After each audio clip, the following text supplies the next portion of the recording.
Hi friends, welcome back to our channel. So మనం last week వచ్చేసి డెట్స్ని ఎలా clear చేయాలో ఒకసారి మాట్లాడుకున్నాం. సో ఎన్ని రకాల డెట్స్ ఉంటాయి, వాటిని ఎట్లా క్లియర్ చేయాలని.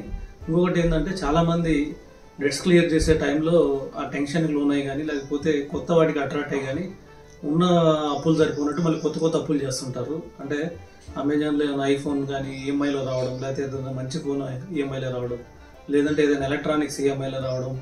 సో ఇలాంటివన్నీ మనల్ని ఇంకా అప్పుల్లో దించడానికి ట్రై చేస్తూ ఉంటాయి. సో అప్పుడేమవుతుందంటే మనం ఉన్న అప్పులను తప్పించుకోవడానికి కొత్త అప్పులు చేస్తూ ఉంటాం. సో వీటిని కంపల్సరీగా మనం వీటిలో కాన్షియస్గా ఉండాలి. సో వీటిని తప్పించుకోవాలంటే ముందు అమెజాన్, ఫ్లిప్కార్ట్, జెప్టో ఇలాంటి యాప్స్ అన్ని డిలీట్ చేయాలి. సో అవసరమైనంత వరకు మనం క్యాష్ ద్వారానే బై చేయాలి.